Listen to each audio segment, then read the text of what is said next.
Bonjour les amis, bienvenue sur Israël Torah. Ishtabach Shemo Larad, on a la chance de parler du Shlom Bayit, du vrai Shlom Bayit. ועשו לי מקדש ושכנתי בתוכם. בתוכו לא נאמר, אלא בתוכם, בתוך כל אחד ואחד מישראל. Et ils me feront un sanctuaire, et je résiderai parmi eux. Il n'est pas marqué, je résiderai dans le Mikdash, dans le sanctuaire, parmi eux, à l'intérieur de chaque et chacun des Juifs. Parce que avoir un Beit HaMikdash, tous les peuples du monde ont le droit de faire des corbanotes, de venir au temple, d'offrir quelque chose. Mais la responsabilité de faire tourner le Beit HaMikdash pour que le monde entier, grâce au Beit HaMikdash, il aura à manger, c'est hal, ça tombe sur le peuple juif. Et donc, dès l'instant que un juif, il a le hergesh, le sentiment, le chous, il a un sentiment pour Dieu. Dans le Beit HaMikdash, Dieu viendra résider dans chacun et chacun qui sait ce qu'il aura fait pour le Beit HaMikdash. Grand, petit, c'est pas le problème. L'important, c'est ton cœur. Il y avait une fois une histoire comme ça au temple. Un monsieur, il avait offert un taureau, il avait fait savoir un mariage, donc il y avait même un gros taureau, il y avait des centaines d'invités, etc. Donc à l'époque, c'était pas comme maintenant, tu vas chez le boucher, tu prends la viande. Non. À l'époque, on prenait les animaux qu'on voulait consommer, on les amenait au temple, on faisait un shlamim, un korban de paix, shlamim. Une partie allait au kohanim, une partie était brûlée sur le misbéach, sur l'autel, et la viande était consommée à la fête. C'était comme ça que ça se passait. Le mec, il est venu avec un taureau, un bonhomme, quoi, le truc. Mais voilà, il fallait pas que l'animal, comme tous les animaux apportés là-bas, ait un défaut.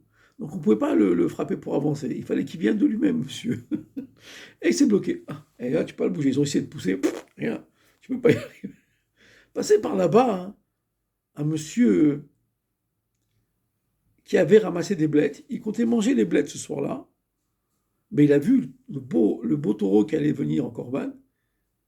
Alors il a pris une blette comme ça, il a reculé, et le taureau, il voulait manger la blette. Alors il a fait reculer de quelques mètres, il a donné une blette. Et comme ça, il a fini tout ce stock de blettes. Et le taureau est arrivé, on a pu faire le corban. Un mariage extraordinaire, une fête comme il n'y a pas. Enfin bon, je te laisse comprendre. Après le mariage, le père du khatan, celui qui avait offert le taureau, il rêve. Il dit, t'as vu la belle fête que tu as fait? Il dit, ouais, une fête extraordinaire. Sache que le corban qu'il a fait, le monsieur qui a donné les blettes pour toi, il est beaucoup plus haut que le tien. Parce que lui, il avait une kavana, il avait une intention d'un beau corban que toi, tu allais faire. Et donc, en vérité, l'important, c'est pas la grandiose de la fête. C'est ton intention de révéler Dieu sur terre. Shachanti betucham. Dieu, il va résider dans chacun de nous. Et le temple, ramène le rabbi, c'est le spirituel. C'est ce qu'on appelle Shamaim, le ciel, l'intermédiaire entre l'infini, le Or Ein Sof, la lumière infinie, et la terre physique.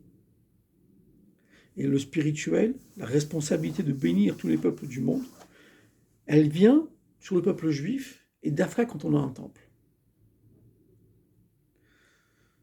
Donc, maintenant, en attendant que dans quelques minutes, Mashiach va déjà arriver, et qu'on va faire une fête avec tout le monde entier,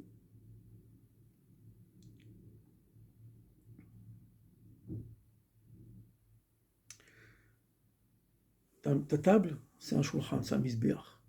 Ta maison, c'est un Beit HaMikdash. Ta femme, c'est le Kodesh HaKodashim. Et toi, tu es le Kohen Gadol.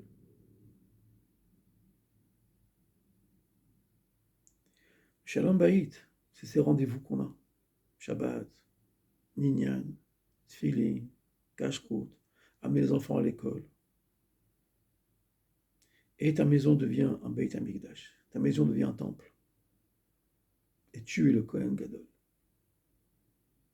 Parce qu'au moment où un homme il s'unit à sa femme, c'est comme quand le Kohen Gadol il rentre dans le Kodesh HaKodashim, le jour de Yom Kippour.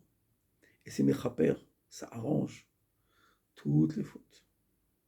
Quand il y a l'amour entre un homme et sa femme, c'est possible de faire. C'est pour ça qu'en vérité, on a besoin du Shalom Bayit, le Shalom Bayit dans lequel on a fixé des moments pour se parler. Une femme, elle sait qu'elle va ranger son mari qui va pouvoir y aller à la choule et au shiur étudier la Torah parce qu'elle sait qu'en allant là-bas, il va revenir avec des brachot. Et elle le sait. Au point que le Masechet Sot a dit, le srout, le mérite d'une femme, est d'attendre son mari quand il reviendra du Beit HaMidrash ou de la choule, d'avoir prié. Et ce fait qu'elle attende que son mari revienne, elle a un mérite autant, au moins autant important, aussi important que ce que son mari l'a étudié. Ça, c'est le Shalom Bayit. On continuera encore nos shiurim. On se souhaite rien que des bonnes nouvelles. Portez-vous bien, soyez en bonne santé. Un bon Shalom Bayit.